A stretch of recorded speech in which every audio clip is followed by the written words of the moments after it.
Hello, people of the internet. I don't currently have an audience. I don't know what we're going to talk about.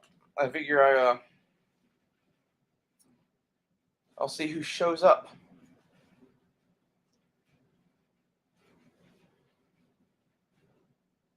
I am thoroughly pleased with my new knife project that I started over 2 years ago.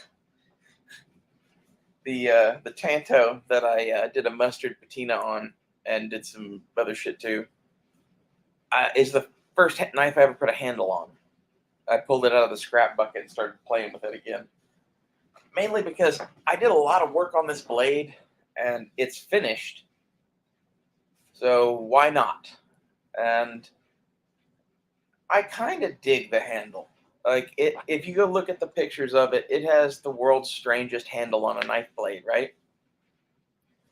It's this like pencil. It looks like a pencil, but it's wide. So it's like you're holding two pencils together or something like that. It's like imagine a handle that was the shape of a double bubble gum pack. Like I think that's the name of it, the little squarish gum pack. It's like a half inch tall by an inch long, and I don't know, about 4.5 inches long overall. It is a very functional handle. Like it's kind of like a kitchen knife. What it feels like. You're with the giant guard this thing has, and the kind of like lock-in feature, which I'll talk about that. Like at the top of the grip, the steel for the guard kind of got a little high and away from where the grip is, and like it created this place where like it just locks your hand in. It's kind of uncomfortable, but that knife is impossible to take from you. These are the things you learn by making fucked up shit. Like I guarantee you, whoever made like the first kukri was trying to make something else and failed miserably, failed so bad that he made something different. And then was like, well, how do we do that again? Once he realized that it was good for something. Hey, we have a viewer. We're talking knives now. I'm talking about a Tanto that I made. Um, I cut grooves into the little pencil grip it's got because like it was kind of slick. It needed something. It had micarta handles. And I took a round file and cut 8 grooves on each side. I did one at the top and bottom, and then 3 in between each of the rivets.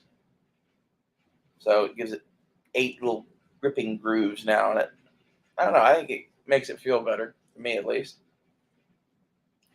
One second, I need to cough. Damn weed. Um, what else? This thing's 1095. I like 1095. It's pretty much my favorite steel to work with. It works like a bitch, so get used to that. I deal with warping in 1095 by pressing it in a vise.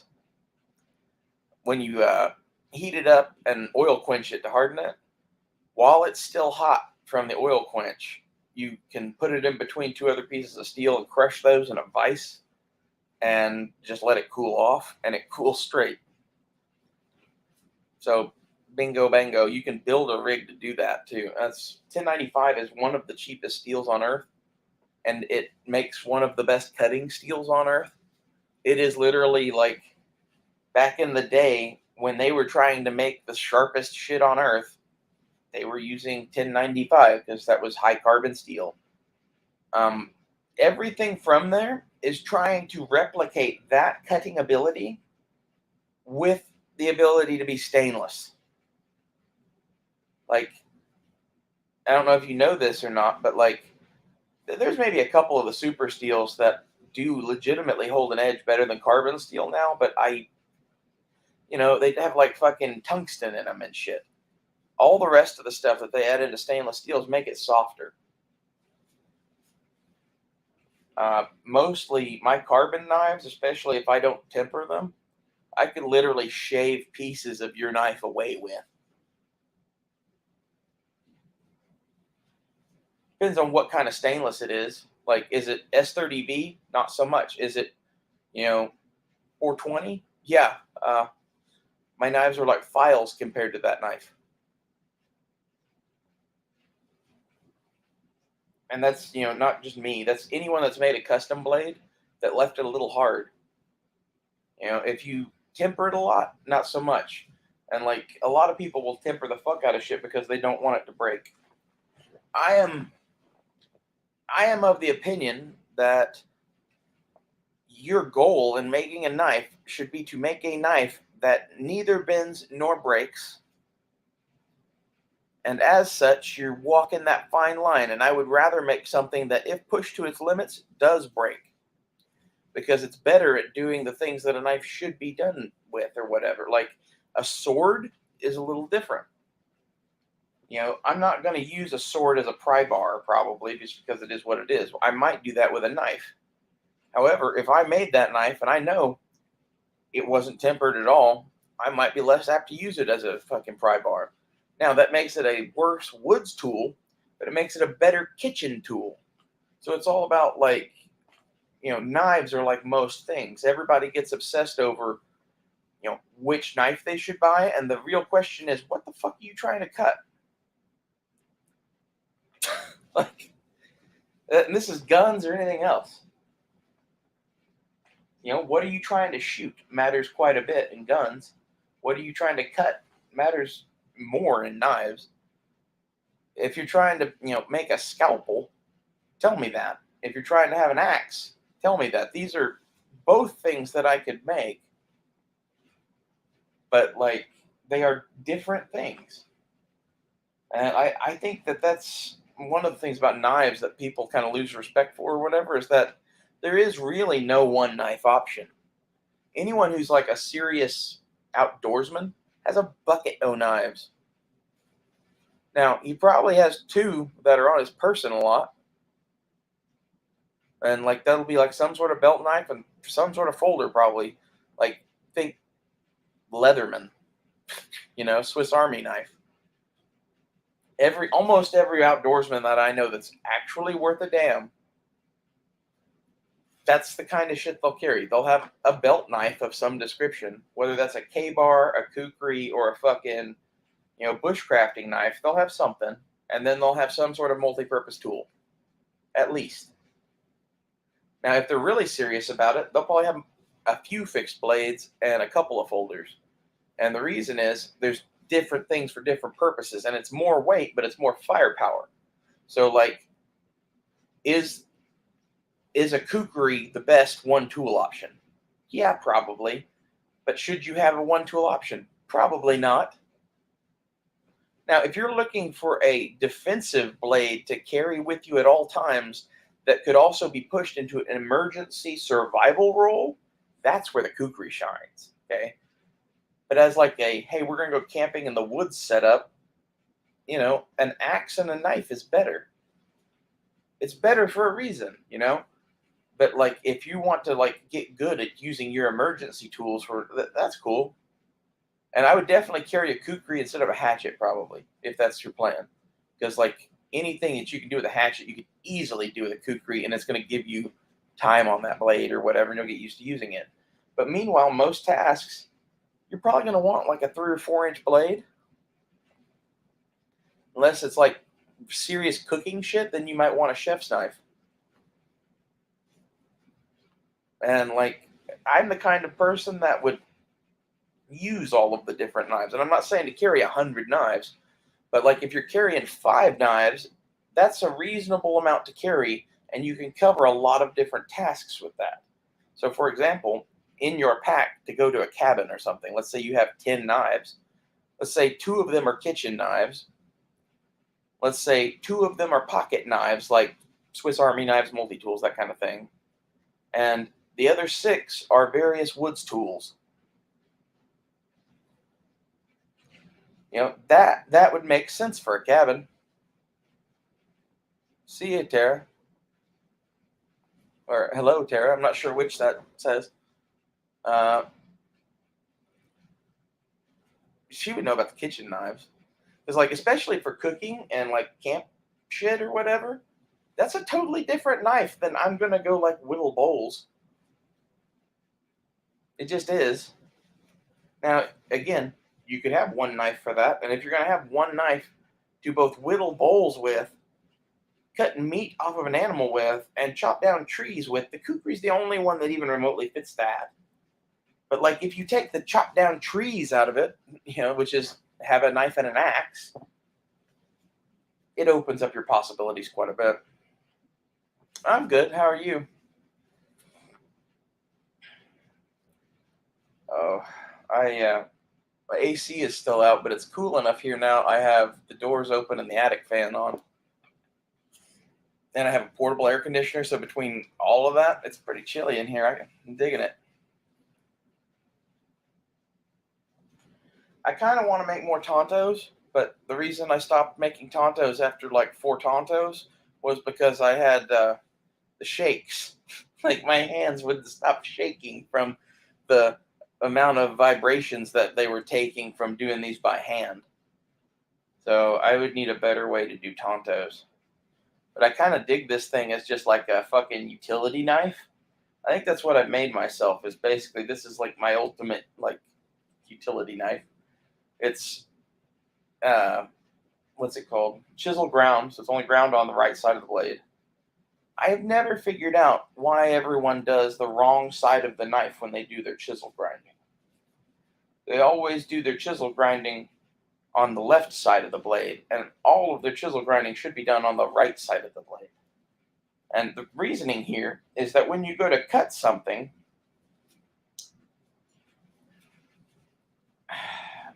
it is to your advantage to have that flat on the bottom when you make that cut, not on the top. It just is. The knife just works better. I know this. Anyone who's ever used a chisel ground fucking knows this.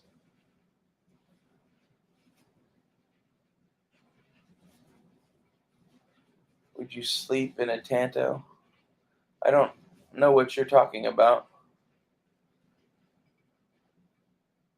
A Tanto is a Japanese style of knife, wherein which the front of the knife is more or less at a 45-degree angle and is a different grind than the rest of the knife.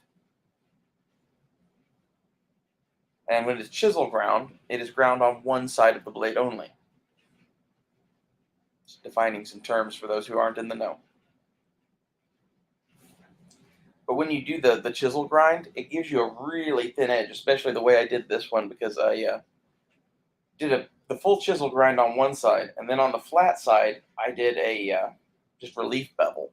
So it basically, the side of the knife that you sharpen is the opposite side of the knife from where like the pretty side is. You sharpen the flat side, and then you just hone the other side, and it makes this thing fucking wicked sharp. And it's really easy to maintain. That's the thing I really like about these, and I think I would hate to start ripping off my friend Matt Freeman, since he's dead now, but he knew what he was doing with this. So this was me copying him, basically. He was telling me step by step how to copy him, so he was down with it, but I made 2 knives that this was the first one, and the second one I ended up making his memorial, basically. As I took everything I learned making this one and made one that's pretty much perfect. But after, doing that and engraving that, I had to take like 2 weeks off of making knives. Like my hands were fucking wrecked. That's one of the things that really stopped me from making more of these. And I don't think that the chisel grinding thing, for me, really looks good with any of the other grinds I do other than this. I can do some pretty clean one-sided grinds in straight lines, and I've turned that into a way to make a Tonto. Freeman wants you to do it, carry his legend. Yeah, maybe. He and I did disagree on some things, though. Because, like, he liked using a bunch of Wonder Steels and shit, and I'm more I would never make a knife that wasn't 1095, 5160, or like some other high carbon steel, like maybe 80 CRV2 or something like that. But that's just spending money to spend money. I don't see that. I really like 1095, especially for the money.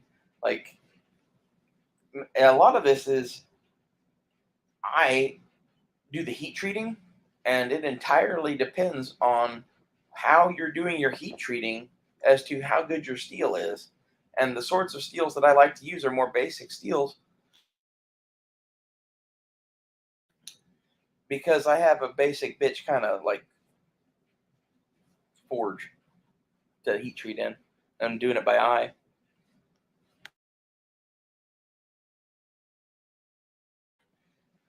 Tara says there are many knives with specific uses in the kitchen, but you can do everything you need with those two, but cut bread cleanly.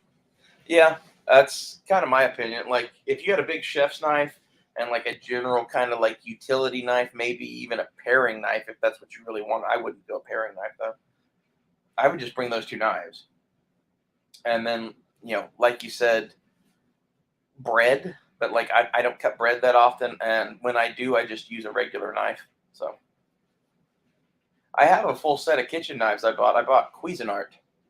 I saw them at Costco for like $25, and then I saw a meat cleaver that was the same Cuisinart everything at Ross Dress for Less for $8. So I have $33 invested in a full set of like kitchen knives.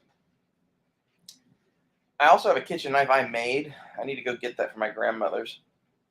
I left it there with her to see how she liked it, and she didn't like it because it rusts, and I never went and picked it back up because, well, drugs. Lots of drugs.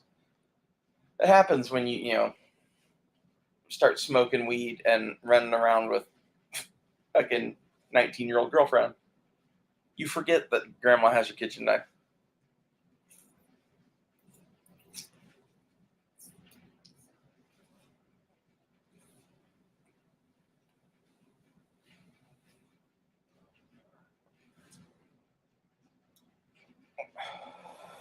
Sad part is, this isn't really even remotely the kind of knife that I want to make now. I'm kind of wanting to make what I've always thought of as the stuff that I make that's mine, which is pretty much raw forged, but in kind of a stylish way. And then the handles, I would like to just do cord wrapping. And I'm going to do it in my style with like the Japanese overlay with fucking epoxy pressed into all of it. So it's like a plastic handle basically that looks like a katana. I just think that's a good way to go. I think it's a sexy look. However, this thing is dope with scales on it. I like putting scales on a blade. It's one of those things that it's satisfying to do. It's like the rest of the knife is, it's steps towards an end goal. Putting the scales on it and then sanding it off is like the reveal. You get to see what the thing actually feels like and looks like, and that's the cool part. I think that's why there's so many people that have no interest in making a blade whatsoever and just put custom handles on blades other people make. I was never that person, and this is why I think uh, Matt Freeman and I and several other makers that I know get along, is because really it never occurred to us to buy someone else's blade and put a handle on it. Like, who does that?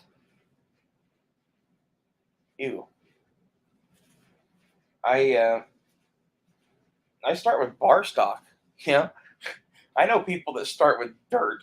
I know how to do that. I just don't like doing it, and I don't see any practical benefit to doing it, so I don't. That Travis dude on Forged in Fire is badass and funny.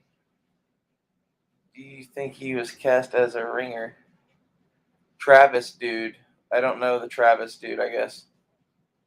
Is he the one that became a judge?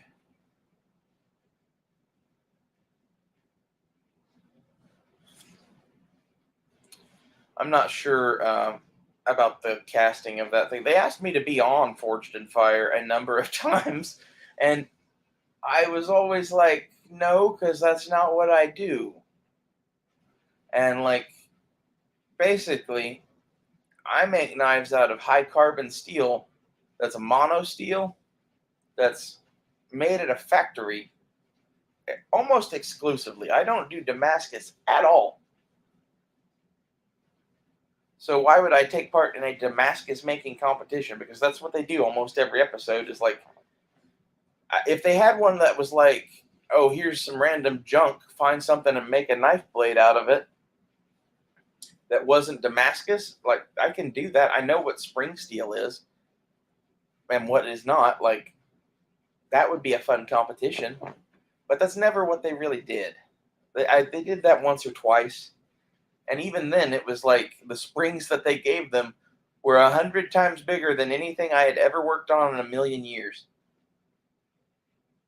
And I didn't want to learn on live TV.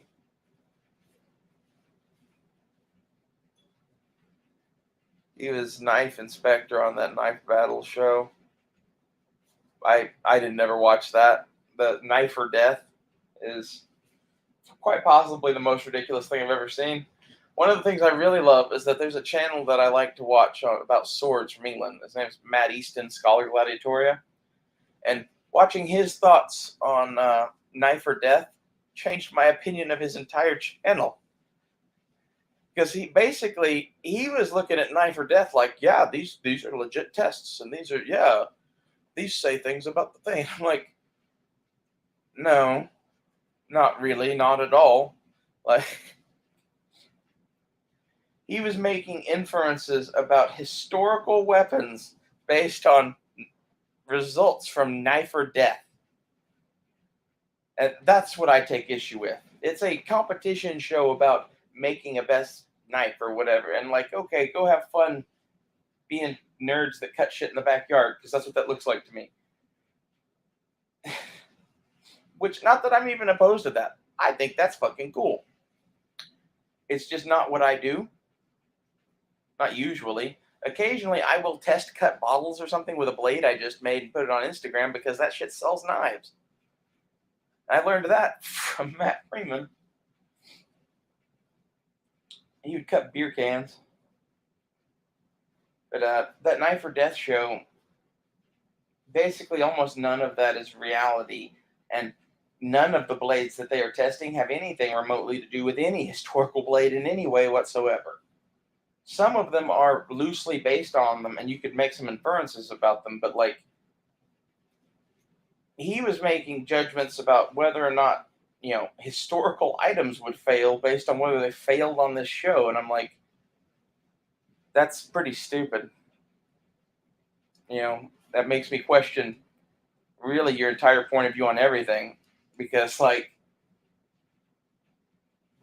that's like an academic view of it. Like, don't get me wrong, that's a good view or whatever, but it colors much of what he has ever said to me.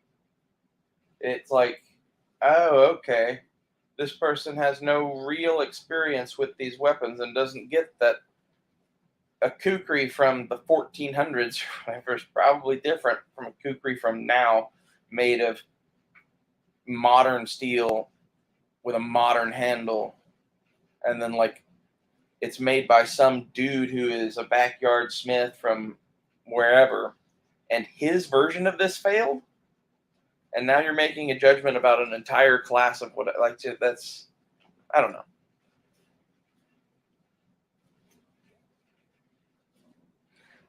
See, I don't know. Maybe I need to watch the show more. Maybe that's my opinion of the show is based on watching the commercials. So maybe it's more legit. And like, maybe that, honestly, that should make me want to go and watch it if Matt Easton is taking it that seriously. But I think more or less it shows me that he probably just doesn't ever cut anything. And definitely doesn't, I don't know. I need to watch the show, I guess, is my final thought on that. I don't like the idea of it, because it's like taking something that I love and literally commercializing it to the point that you jump the shark. Knife or Death is jumping the shark with knives. You know what we're going to do? We're going to have a fucking competition on TV where we get our fucking Bowie knives and we see who can chop through this ice block the fastest. And meanwhile, the Democrats are going to watch this and make fun of you.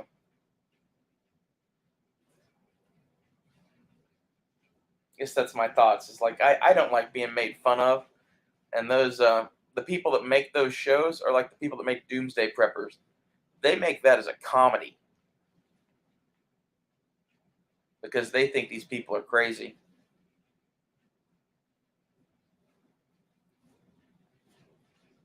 That's sad to me.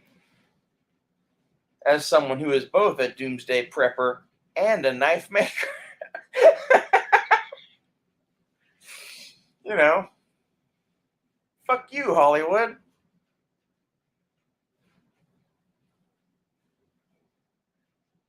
I think I heard about him.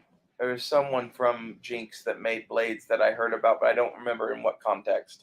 That must have been what it was. If you know Green Beetle knives, they're here in Tulsa. His mom used to work with my mom. We're both this into knives, both that into making knives, and we've never met or spoke hardly. Like, I've met him all of 3 times, and it was at social functions where neither one of us wanted to be there, and I guess neither one of us talked about knives because we were told not to. And I come to find out later that that's that dude. I'm like, motherfucker. I should message him. I doubt he would remember me. His mom would remember my mom. It's one of those, like, life is funny sometimes. Because basically, I was one of the weirdos, like, amongst the country club people that I went to school with, who was like, yeah, this is all going to end. We're all going to die. I'm going to go make knives in the corner. I'll see you guys later. Peace out. That in a nutshell was me in high school. I was getting A's, maybe high B's on everything except for math, in which I got a C minus. And when I was asked about that, I was like, I got that grade on purpose. I'm like, why? Like, well, I got A's on all the tests. C minus is passing. I did the exact amount of homework necessary to get a C minus. So fuck you. I was a rebel. Like, it's one of those, like, no one ever really knew what to make of me because I wasn't into drugs back then. I was just into, like, the discipline of steel. And, you know, they shook down my entire class for knives once, I'm pretty sure because of me. They didn't find the fucking Spyderco I was carrying. Fuck them. Like, I was living amongst a bunch of sheep. And I knew they were sheep. And I wasn't one of them. And I did whatever I had to do to get along. And I did whatever I had to do to get good grades because it was easy. And it was kind of fun to be literally the person at the back of the class playing video games on their phone and to have the highest grade in most of the classes and to only be outside of the 26-person tie for valedictorian because you fucking hate math. Yeah. I started hating math. That's an interesting story in and of itself. I started hating math when I realized that they were, like, teaching us in steps and that everything I learned this year I was going to get told to forget next year. And I realized that because I taught them how to do an equation using calculus and trigonometry in Algebra 2. I didn't know that's what I was doing. I showed them my shortcut that I found, and they told me that that was cheating and didn't count. And then the next year they told me that was math. So I was a little bitter. I think honestly that experience in that school robbed the world of whatever I was going to do with math that was great. So this is me sitting here, thinking I probably could have saved the planet knowing some sort of equation or something. But literally just thinking, no, I would rather smoke weed and never think about math ever again.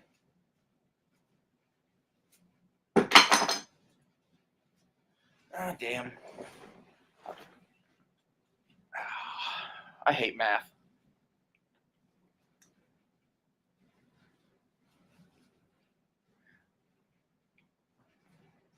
The cool part was I did get to make knives at school, though, because they had quote unquote robotics class where they just left us alone in a shop unmonitored for hours and hours on end. So, I started side projecting. My side projects in robotics class were making prison shanks and breaking the school's internet so that I could go wherever I wanted. I've told that story on here before. I probably told the math story on here before too, but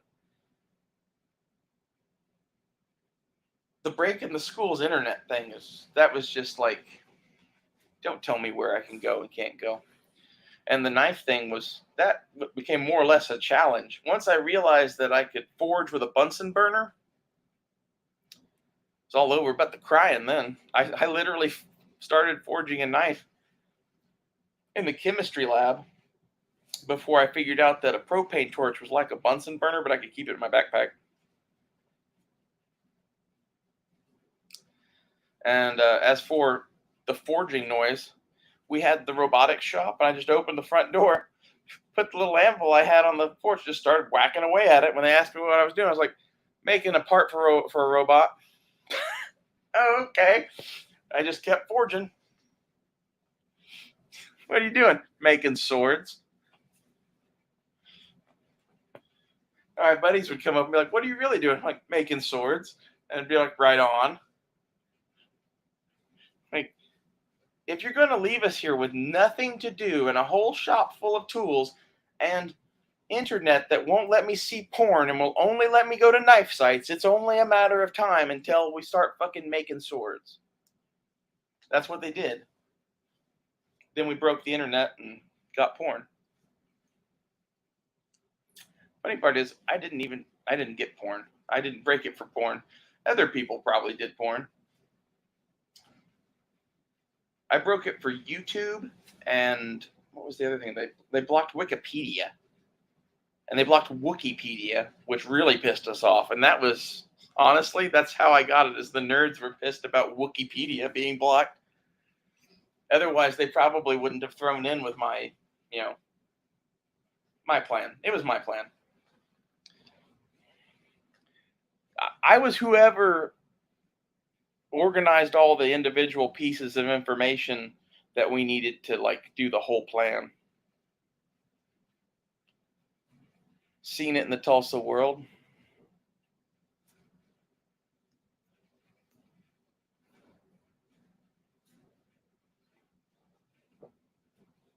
Yeah, there was a thing in the Tulsa world about us. We released a bunch of Freon into a classroom. I wasn't even in there for that, by the way.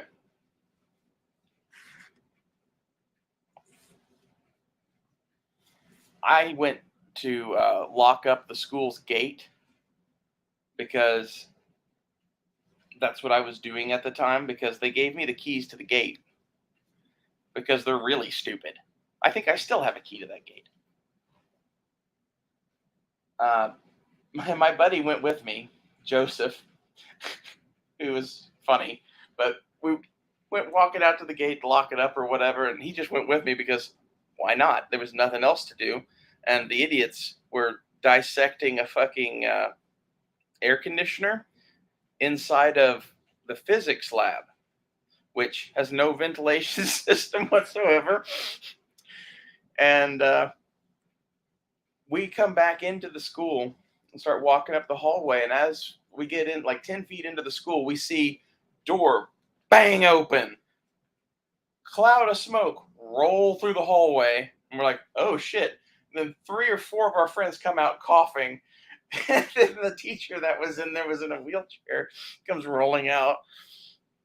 I'm like, what the fuck happened? And then, like, about that amount of time, about 30 seconds after that, maybe even 45 seconds after that, the wave of cold air hits us as we're sitting there watching this. And my friend Joseph and I both go, Jesus, it's fucking cold. Like, it was literally like walking into a freezer.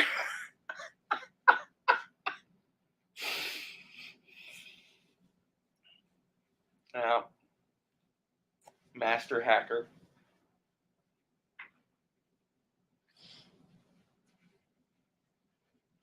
I honestly don't think that they would have hacked that if I had not started it.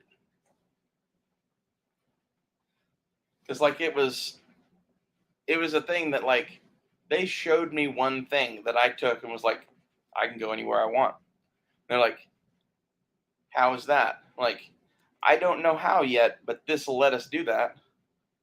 We're like, okay, well, how is finding out an IP address going to, let us do that? And I started trying to explain to them how I thought the school's internet security worked. And then I looked up the IP address for a site that I knew would be blocked.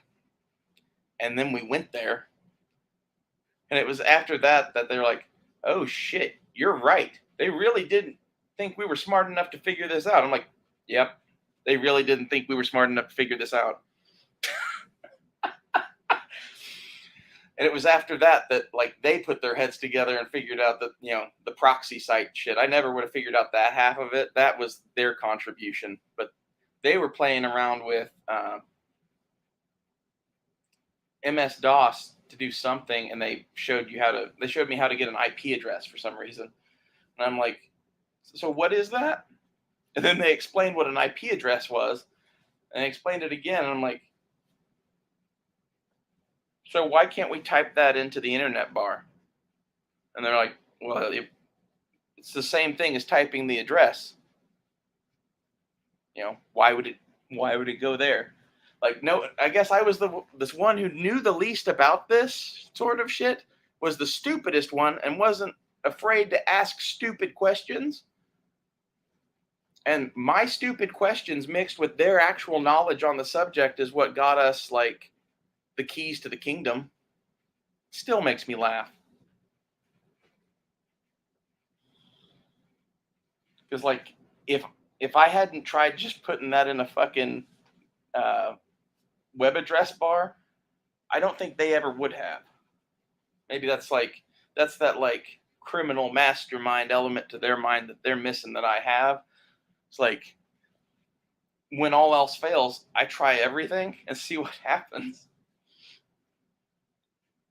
And as they were explaining to me, however it was they explained to me what an IP address actually was, it occurred to me that it was very likely that those still took us wherever we wanted to go. And then when I tried it, like, I tried it away from them. I didn't tell them my suspicions, because this is like who I was back then. Like, I did not tell them the value of the information that they had just told me. I went and confirmed its value for myself, and then I told one other person, and then we started working on the tunnel. And then when we couldn't figure out how to go anywhere we wanted, that's when we opened it up to the group. Because it was like, oh shit, this is a pain in the ass. But, if you know the numbers for YouTube, you can always type in those numbers and go to that search bar. That alone is worth money. Much less fucking the tunnel site we used back then was vTunnel. I don't even know if that's still a thing. It's like vtunnel.com.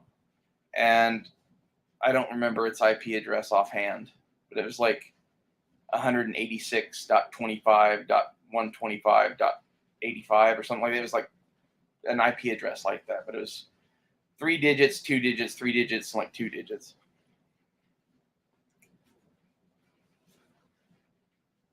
Like, that's the kind of shit that, like, I think in the end of the world might come in handy. Maybe.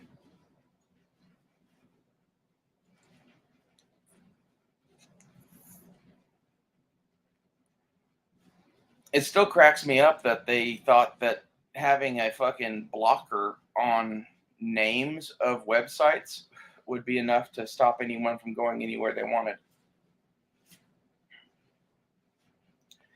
Because basically, what I don't even know if what that kid was telling me was correct or not, but what he was telling me made things click in my mind that made that happen. What he was telling me was that an IP address is like when you type in a website name like StreamYard. He was saying that what that's actually doing is it's going into a fucking like phone book or something, and it's getting the phone number of that thing you want to call that's StreamYard. So at the end of it, really, like it's a phone call you're making, and that made me start thinking. So like, go old school. If it's a phone number, can you still dial the phone number? That's where my head was at, and I think that's what you're saying, Smoke, is outside the box thinking. It's like no one at that school ever valued this. In fact, I was made fun of for it many times, but usually it ended up like I was right in the end. I was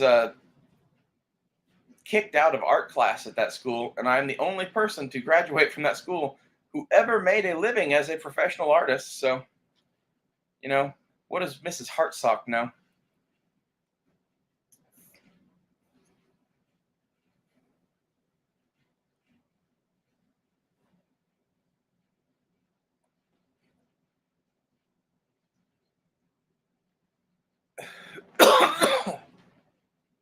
Goddamn.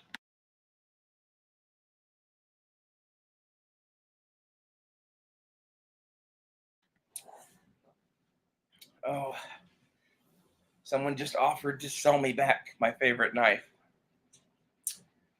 God damn. I kind of want that. Hmm.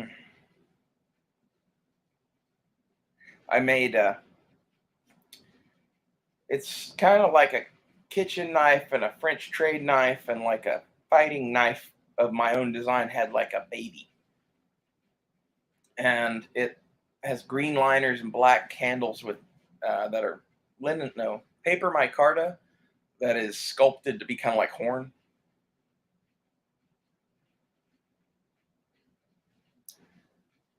Smoke, are you being serious? I can't tell when you're joking and when you're not because like it seems like you actually are in Tulsa. I don't know.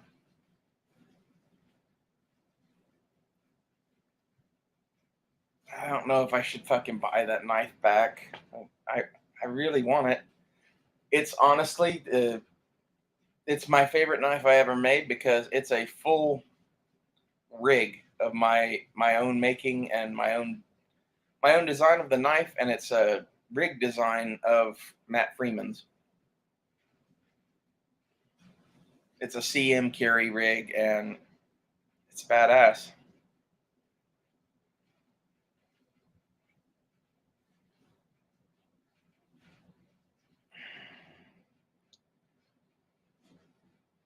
I really need to figure out a way to make sheaths that I can do.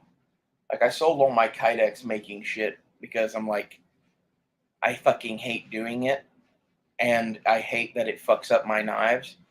But in reality, if I'm not going to make Kydex sheaths, I really need the ability to do leather working. I ought to invest in that. That would be really bitching to be able to do really nice fucking like hand done leather work. I could just have that done, but that costs money. And I would have to make a consistent enough product to, send them the knives that I'm going to want in these sheaths and have them make a pattern and make 500 sheaths or something. See, that's where I'm at, Smoke, is that leather is better in general, really. And it's not uh,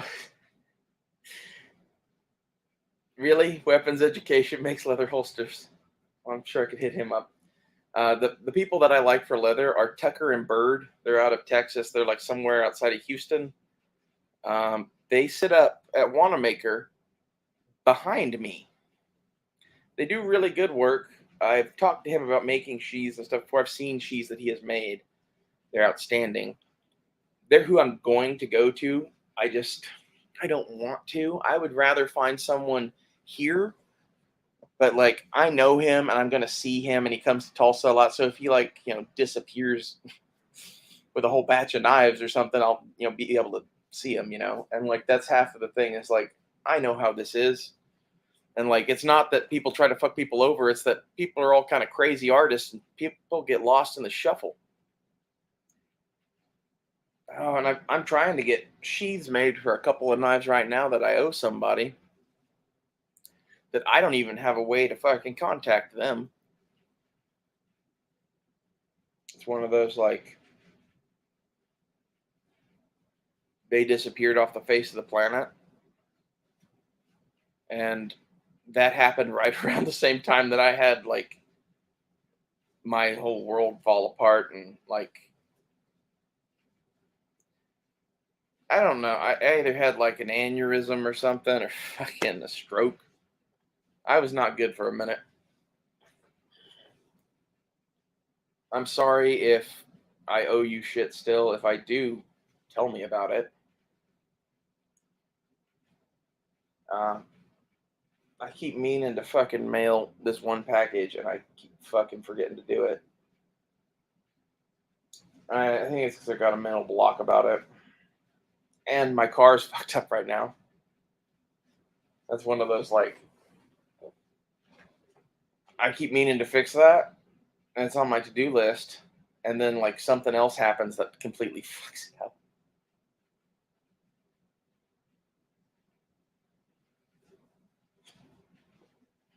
And it's not a money thing. It's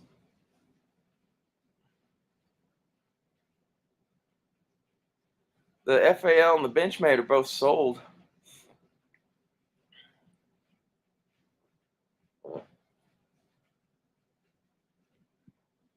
Should have said something, man.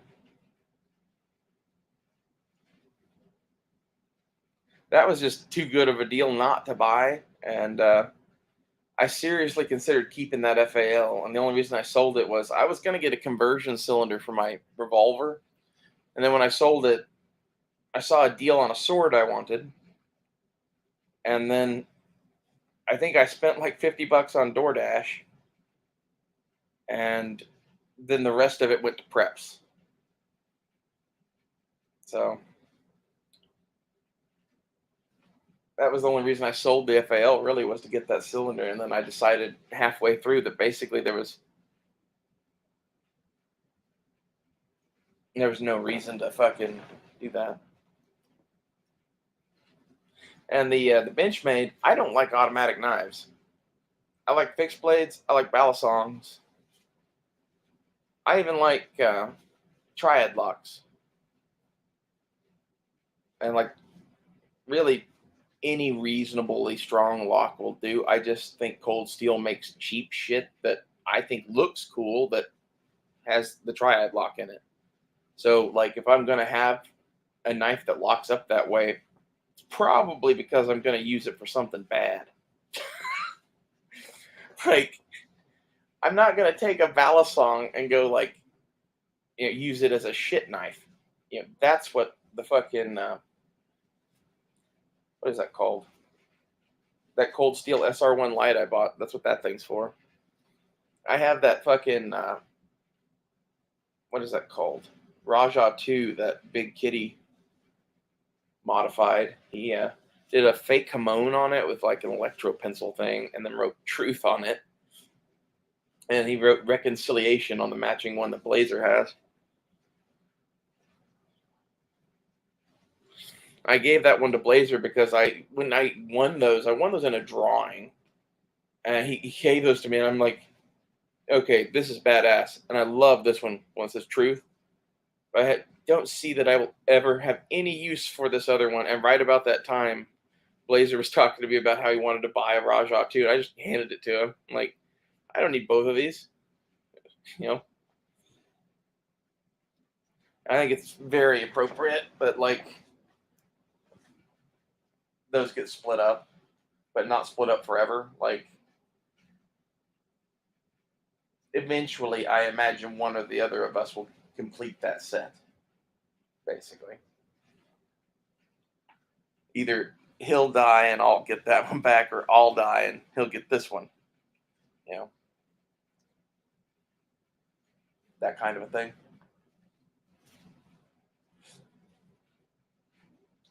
I don't really plan on ever selling mine, and like it's kind of like with that mod on them together with the story, they're probably worth some money now because of his death.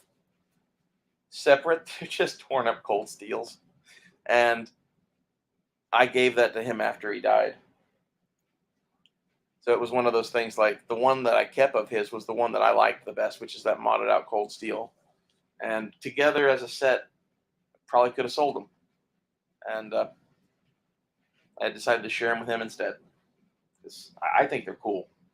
And like that's the other thing is like of all the stuff of his that I had, the set of modded cold steels were like the cheapest thing. I had a stocking stuffer from him. He called it just like a steel knife. I hung on to that for a while. I kind of missed that thing. I had it as kind of like a little waistband survival knife kind of a deal. It was scout carry. Forget how I put it on my belt. I think it was like a ranger band I had on there. Like I cut one that was like 3 inches wide and just put it across the whole sheath, and you could just slide it on. It was a badass knife, but that stocking stuffer, I think I paid $75 for, something like that, maybe $100. And the guy that I sold it to paid like $3. I don't feel bad about that again because I put that money towards tools and steel. Like, I would feel bad about making money off of his death, except for the fact that when I saw that his knives were selling for that much, I talked to a couple of his friends and I said, "This is what I'm thinking," and they said 110%. If you need money to make more knives, he would be cool with that. And that's like I'm like, I think you're right. So I bought all the blades I ever bought from him for like $500-600, and I made $2,000 off of that shit.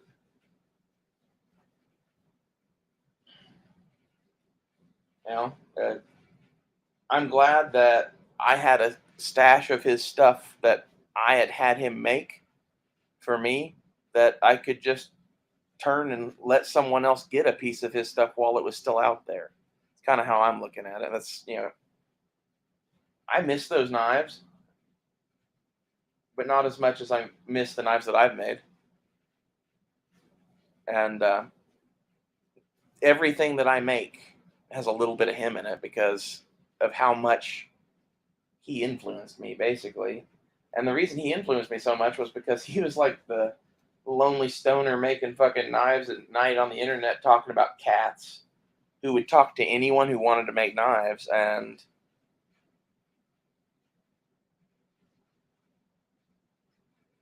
just give you the keys to the kingdom if you wanted to make shit.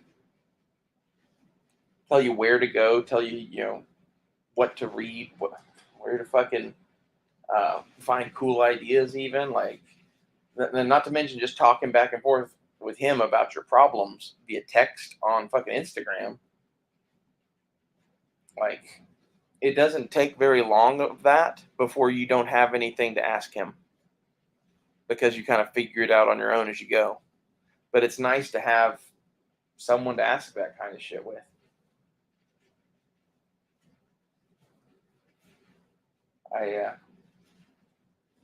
I feel that his death left a hole in the knife community that I don't know. I don't think there's ever really going to be anyone to fill.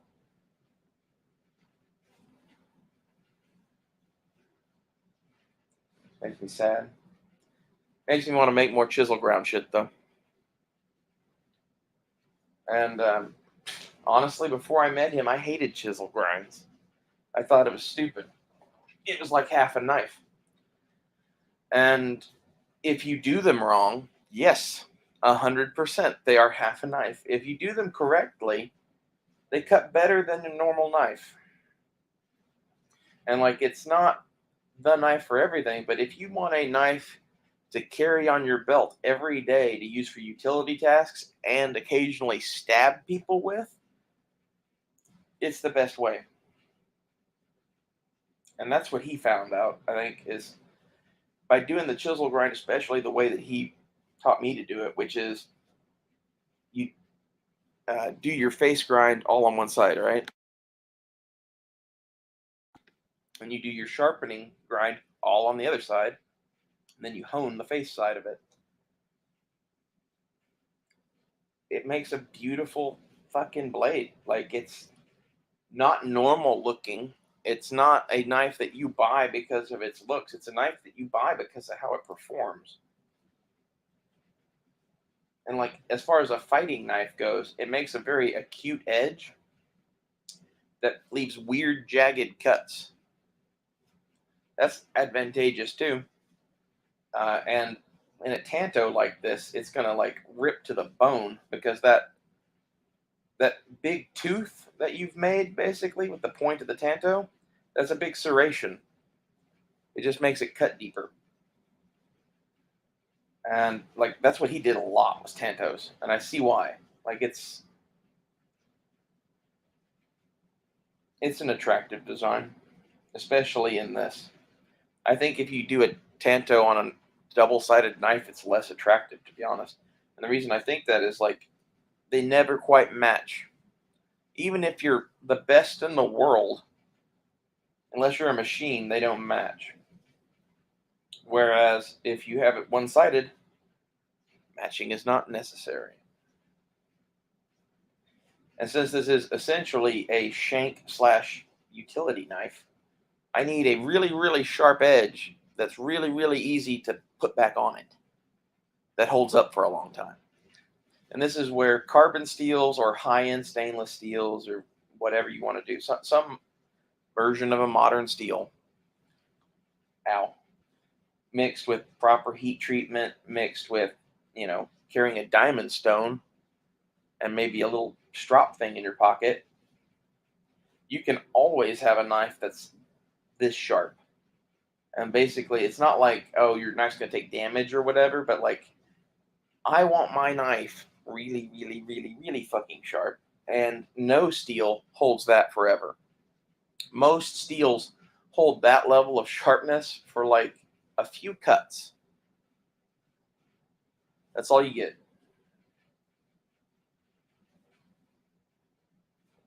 Found a really nice folder at work one day. Been carrying it ever since. That's cool. I found a couple knives. I found a SOG knife a year or two ago that had the blade broken off of it outside of a Mexican restaurant. We were just walking to the car and it was just sitting there. I thought seriously about sending it to SOG and see if they'd send me a new knife.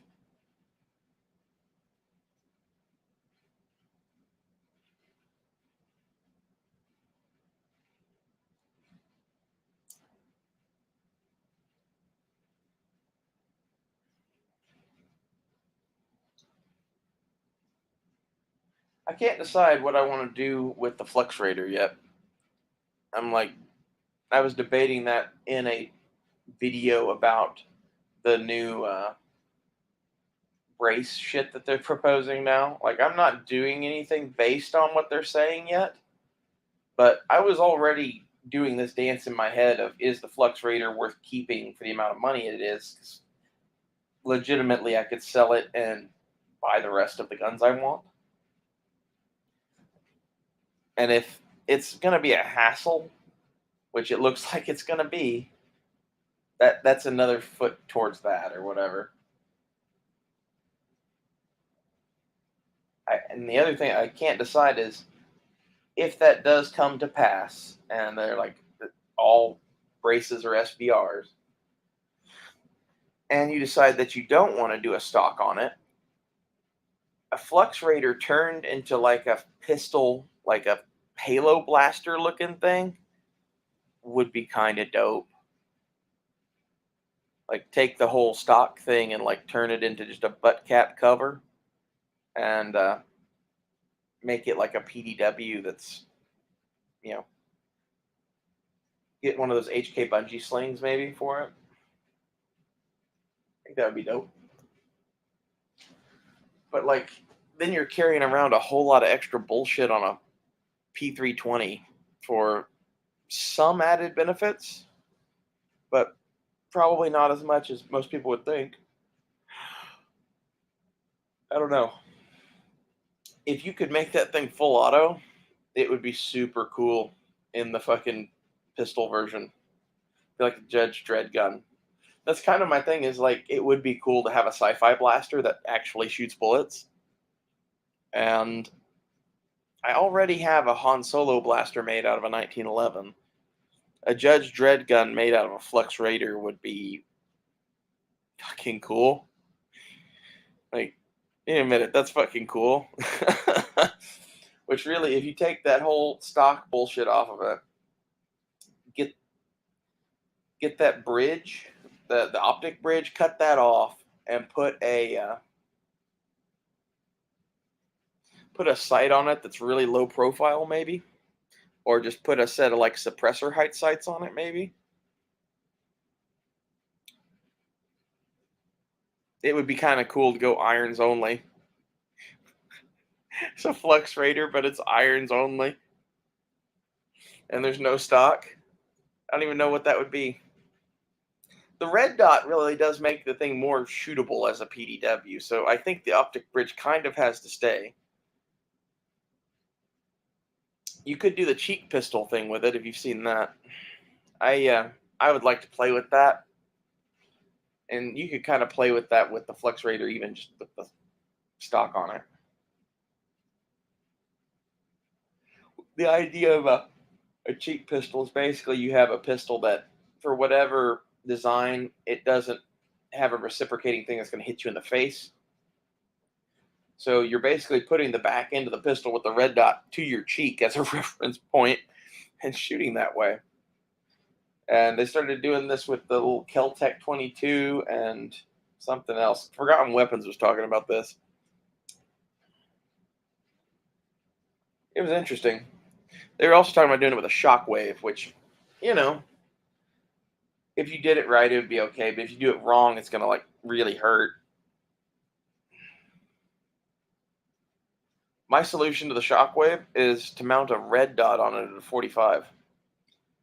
So put the scope rail on it, get a 45-degree mount for a red dot sight, put the red dot sight on it, then hold it and see where your sight picture is when you line up and hold it like that. It is a very natural position for your body to be in, and it puts the pistol grip away from your head while having the red dot sight in front of your head. And the whole gun kind of goes a little bit of an angle that kind of fits with the way my arms work anyway. And it's great to shoot that way. So there's no need to do a cheek pistol thing with a shockwave. Well, this has been an hour of this, but now we actually have an audience, so I don't think I'm going to cut it off yet. But what do you guys want to talk about? Anything? What knives do you carry? What guns are you buying? Anything? Sad part is I don't think I'm going to be buying guns really for a while. Unless I sell that Flux Raider and snag some shit quick. I am going to get a single shot H&R 12 gauge, but that's pretty much in the bag, and I've already had that gun before. So that's not that exciting. idea of selling the Flux Raider and going shopping at, you know, some Oklahoma gun show with a couple $1,000s doesn't sound bad. The only thing is, like, I'd have to go to a bigger show and scour to find anything that was actually worth buying, probably.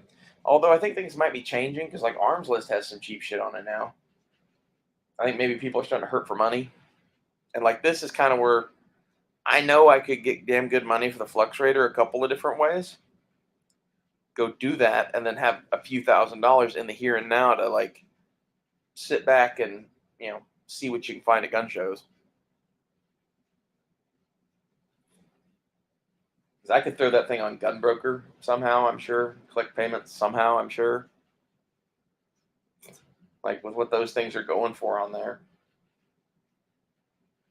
Literally, like, start it out at, $1,000 and see where it goes. It's like $1,000 with 10 mags and a pistol and red dot. Like, people would be interested. Actually, I probably wouldn't throw in the red dot. I definitely wouldn't throw in the light.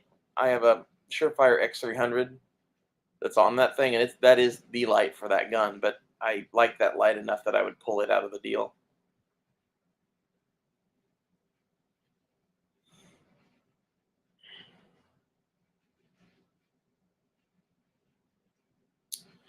I'm legitimately wondering now if Smoke and I have hooked up, because if you're in Tulsa, there's, like, I don't know, at least a percentage chance.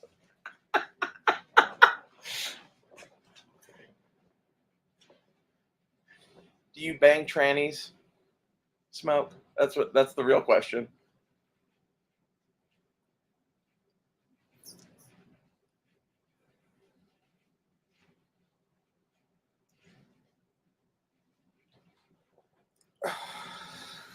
Very silent now.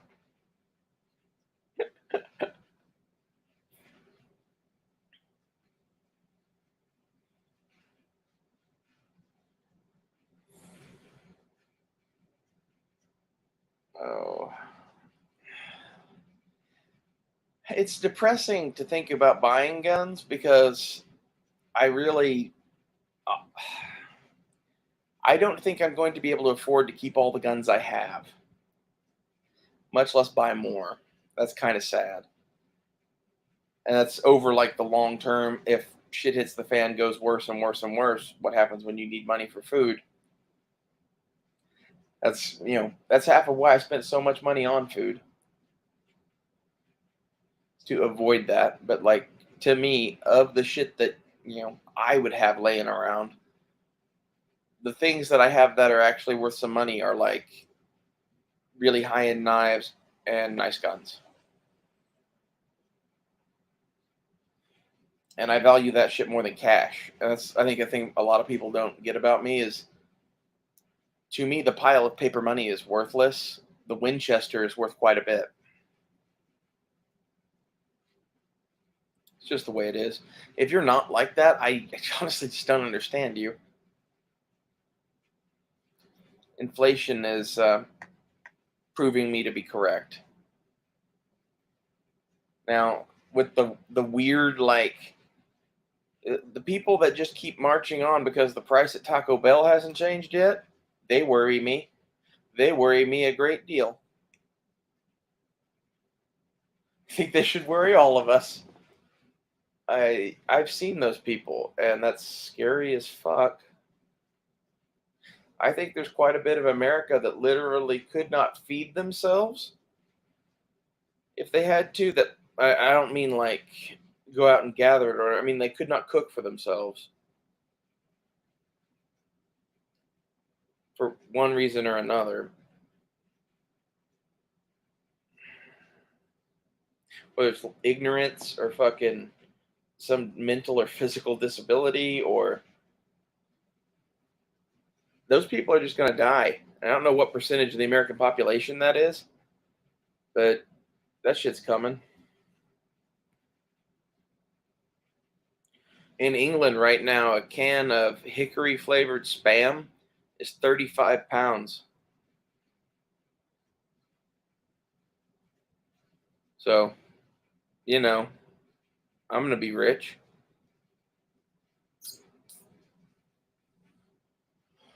England's just ahead of the curve. Now they might get worse than we get ever because they're close to Europe and they don't make as much of their own food as we could. I don't know. It not good. 35 pounds a can is like $70 a can.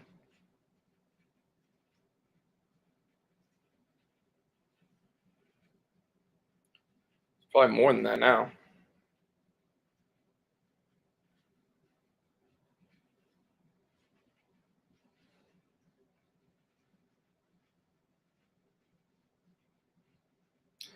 Yeah, I don't do much with eggs anymore. I should.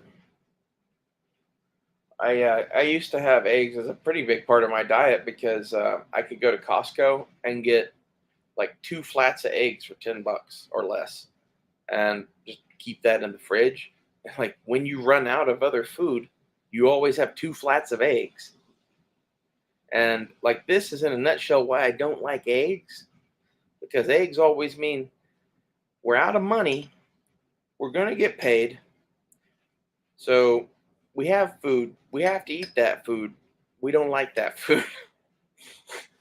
I know that's a weird thing to be like with eggs, but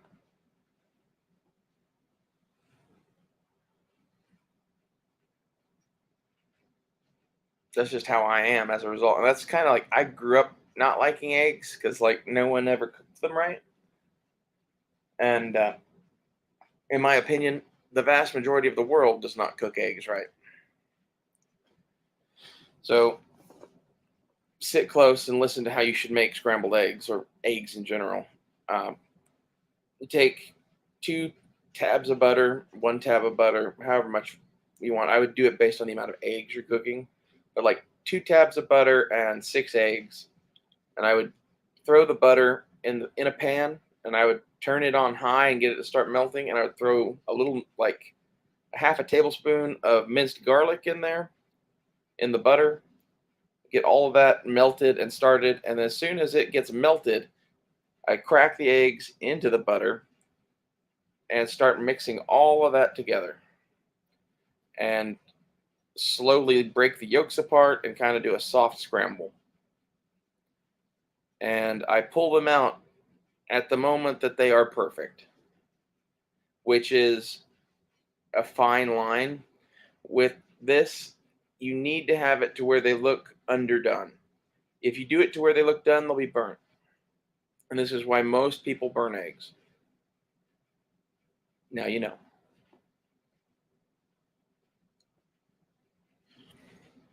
And you can do eggs however you want, but no one does eggs the way that I just described. And one of the keys there is that I turn the heat all the way up on the pan and I keep all of that eggs and garlic and butter in constant motion and it all cooks together.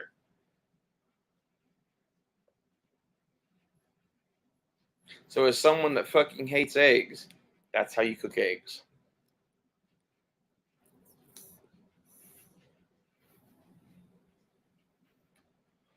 The key part here is that if you leave them just a little underdone, they're a little like light and fluffy and kind of have that like fried egg like quality that scrambled eggs just don't have.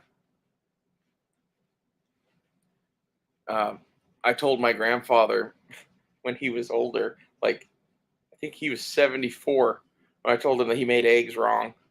And he said, if you don't think you know how to make eggs, then you make them. So I made him eggs, and he said, well, I'll be at your house every day for breakfast. It's one of those like, Jesus Christ, you're right. I make eggs wrong. Because like what he was doing was like old school diner scramble, half burned. And my shit tastes like it came from a 5-star restaurant. So like, there's a big difference.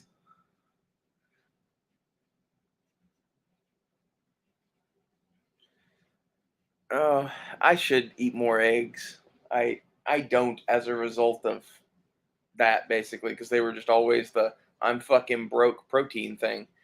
And what I would do back then, especially, I'd go to Costco. I would do this like once every 2 weeks, and I would load up on eggs, steak, vegetables, and protein bars. And that's all I would fucking get, pretty much, other than fruit, maybe.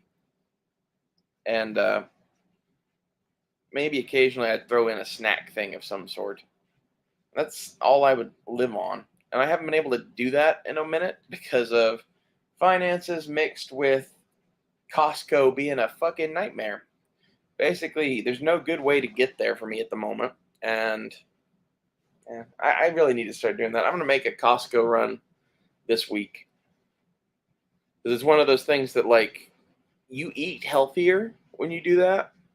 It's cheaper, and the food is better. And like the thing that I really like at Costco is they sell big packs of steaks, whether it's sirloin, ribeye, New York strips, whatever it is. The sirloin one is a bunch of steak for like $30. It's not that great a steak. The fucking New York strip is what I usually get, and that is a bunch of steak for like $35. And they're huge steaks that you could easily cut in half.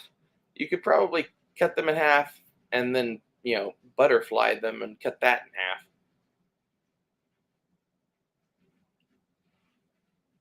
half. They're really big fucking New York strips. And you can take that and just throw it in a cast iron skillet, brown each side for like a minute, and then throw it in a broiler on your oven for like a minute and a half. I think it's a minute and a half. It's either a minute or a minute and a half on each side. I'd have to look at my notes. And before you do that, put some olive oil and spices on it. That makes a fucking hell of a good steak. And it's like almost no mess. It's faster than microwaving food. You can have a steak that you would swear was at a restaurant. That's why I like steak. It's not so much that, like, oh, I want to eat the richest stuff ever or whatever. It's that at Costco, I can get a gigantic thingo steak for like $30 and make that a substantial portion of my diet. And I think that's probably a good thing for most people.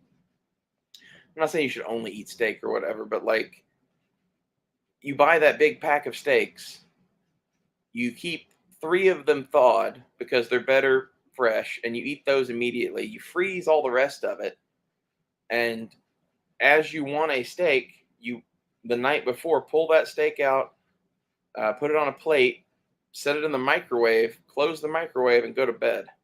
And then the next day, when you go to use that steak, pull it out of the microwave, whether it's 3 o'clock in the afternoon or 10 o'clock at night, doesn't really matter.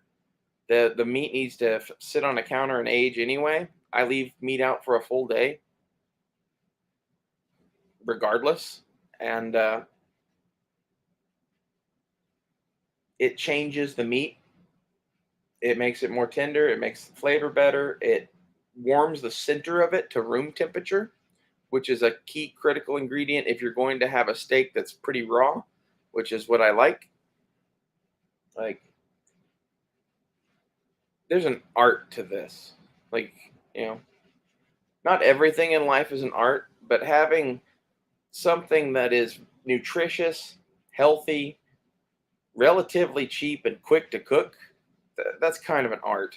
And the best part of this is you can throw asparagus in with the steak while you cook it. And if you'll have to cook the asparagus longer than you cook the steak, like just add some extra olive oil or butter or something and some garlic in the pan to cook the asparagus in, and just cook it along with it. And the juices from the steak will make the asparagus better. Asparagus is pretty good for you and pretty cheap too. There's other things that you could do that with, but I typically don't. I like the asparagus.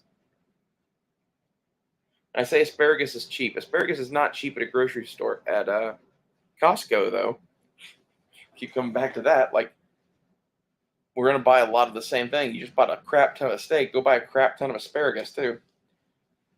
And for whatever reason, the vegetables at Costco last quite a while. Oh, yes. Grumpy Bear says to get 15, 20 pound boxes of bacon and freeze them. Then taking small amounts of brown sugar and adding it to them. So I don't do that. But what I do is I look for brands of bacon at the store that I do like. And if it's a sale, I buy as much as I can afford usually, because bacon, it's already sealed, it's already a smoked meat, and if you put it in a freezer, it lasts basically indefinitely. That's handy. And like, who doesn't like bacon? It's kind of a pain to cook bacon, uh, but it's like a labor of love. I wouldn't do it while I'm hungry. I did that the other day and like almost fainted. I had to have my uncle come in and fucking cook bacon. I was making BLTs for him and my grandmother. I was very hungry. I should have eaten that day. Don't not eat and smoke a bunch of weed and then cook bacon. That's not a good mix.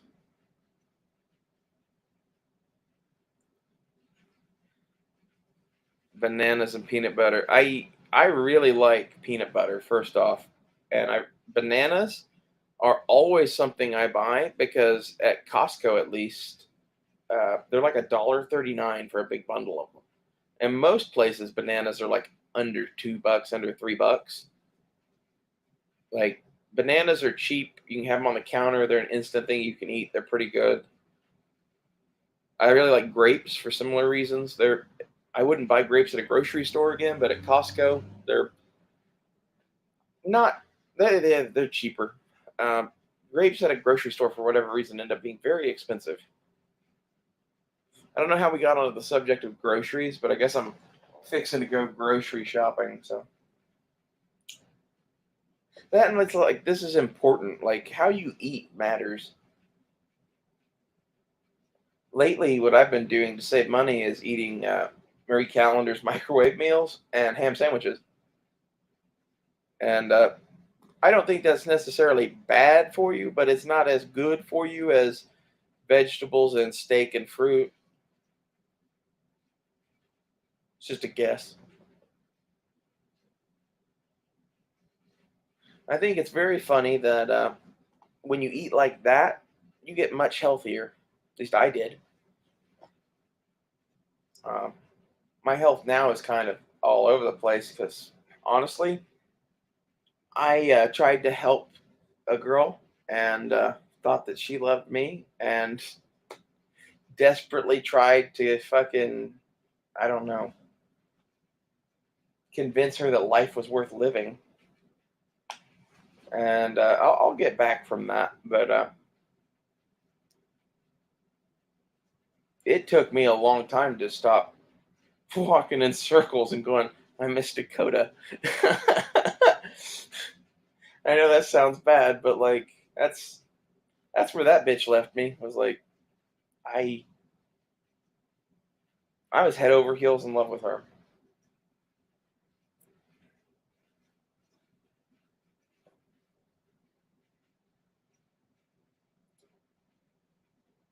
It's depressing. Makes it hard to trust people. Like really that doesn't make me one way or the other on trusting people because of other things that have happened in my life. But I don't know, even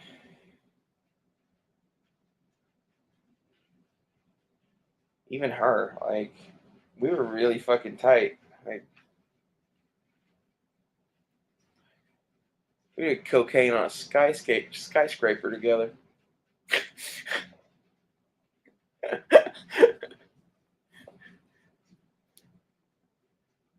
Allegedly, yeah, for legal reasons.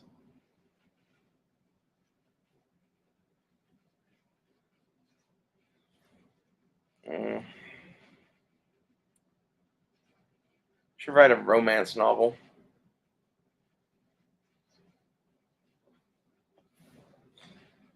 Would be hilarious if I started writing romance novels and that took off.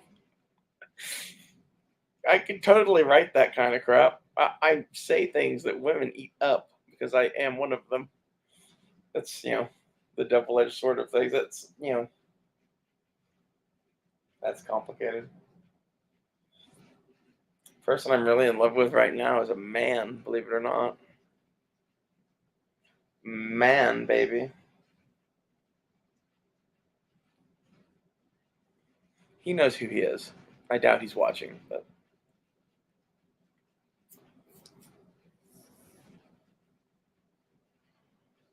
someone that bought Beskar Steel from me also thinks I'm cute, so I don't know.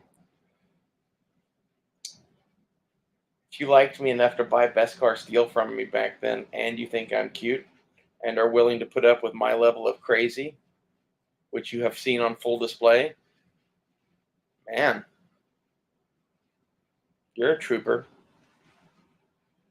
In his defense, I can be quite cute.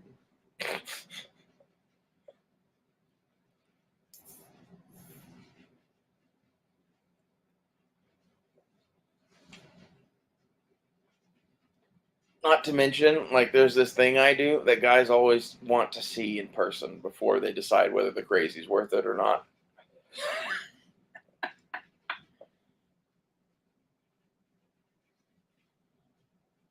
I'm not going to say what that is.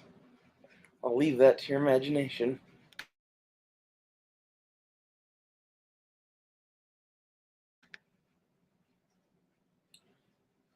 Well, it's starting to get later. I don't know if I'm going to do this hour and a half or 2 hours. What do you guys think? Should keep going?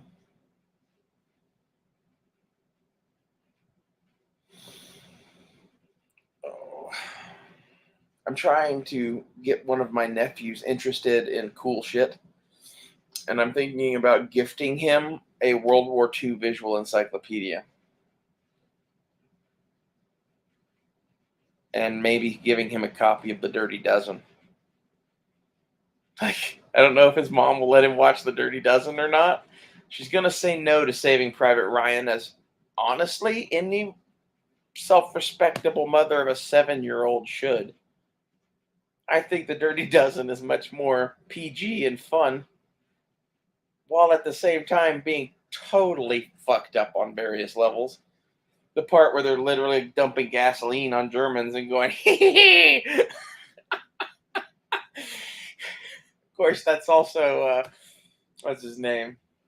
Football star. So, he had several moments in that movie where, like, that movie was made to appeal to everybody, and it shows.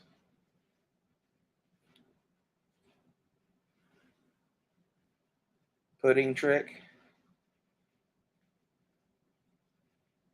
I don't know anything about a pudding trick. Fine, I'll tell you.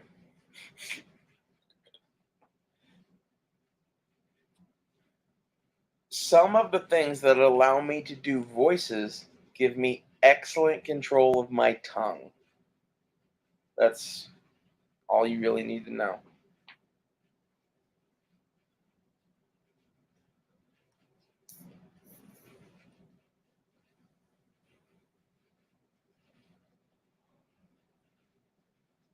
This, in a nutshell, is why you should think that women that can do voices are hot.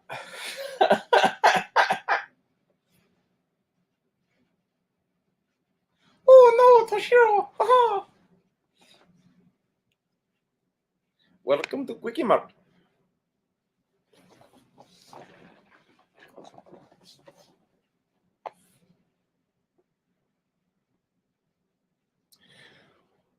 Well, Dana and I are still looking for the other half of my head, but I feel fine now.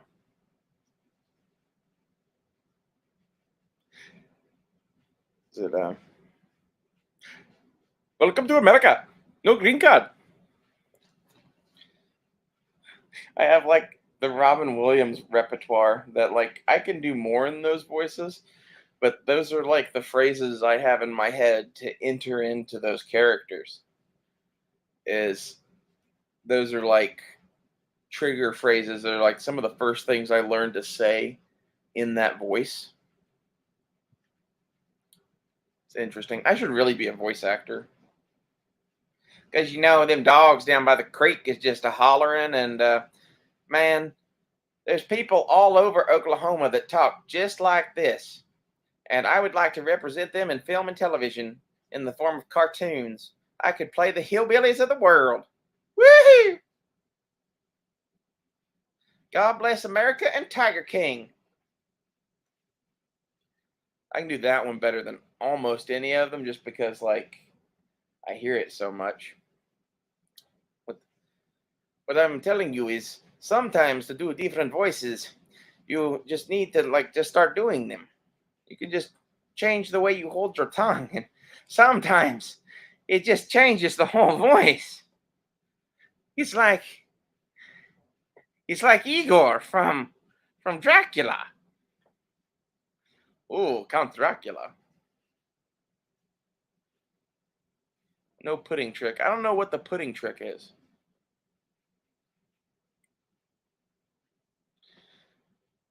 The really interesting part is if you can do those voices and give head at the same time, because then you can do the Dracula voice while you're blowing someone, and like that's just not good at all.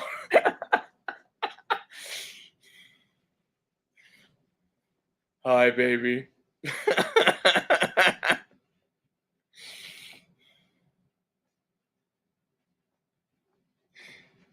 My normal voice is not that feminine, I don't think. It varies. Like I have a voice that could kind of go either way usually. I think that's why I have good range.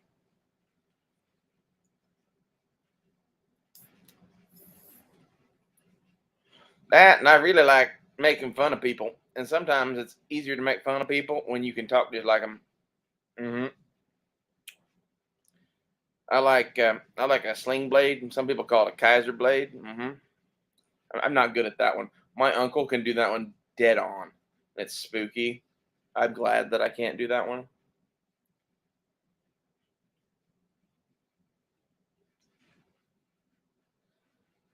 Oh, trying to think of other voices I can do.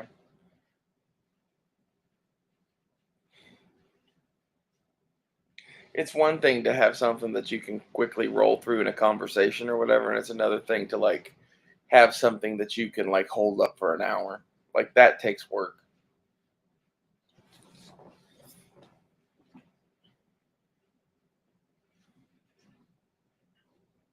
And like you couldn't just roll in and out of those either. Like it would be you could probably pick one that you could roll in and out of, and the others would take a shitload of work. At least that's my opinion for what I've experienced of doing voices and whatever. This was the part of anthropology that I hated the most was linguistic anthropology, and the part that I was the best at was saying other people's words for whatever reason. I'm good at copying people. And like I think that's why I'm good at pronouncing things in general is I listen to a lot of different people and take the pronunciation that I think is generally right and that's what I run with. And I have a pretty good memory and I do that for almost every word in the English language and a whole bunch of words in other languages. Because like, domo hashite is a good thing to say to someone in response to, domo arigato.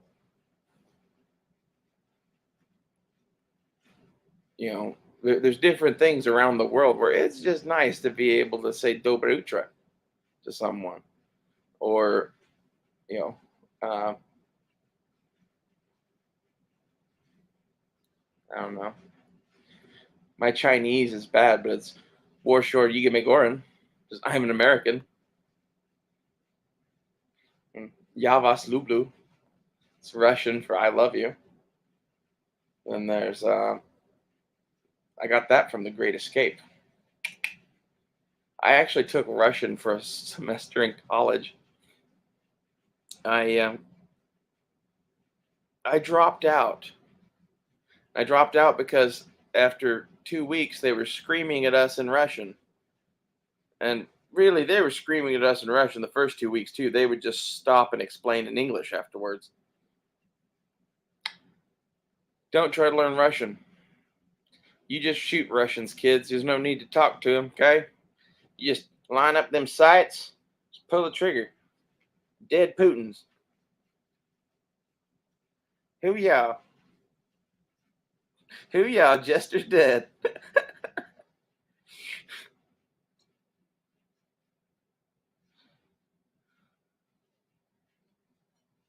Well, I'm going to cut this off here. I've managed to kill most of the audience talking about voices and giving head and whatever a pudding trick is. I would imagine the audience should go look that up. I'm guessing that it has something to do with putting a warm pudding cup onto a dick because it says trick on it.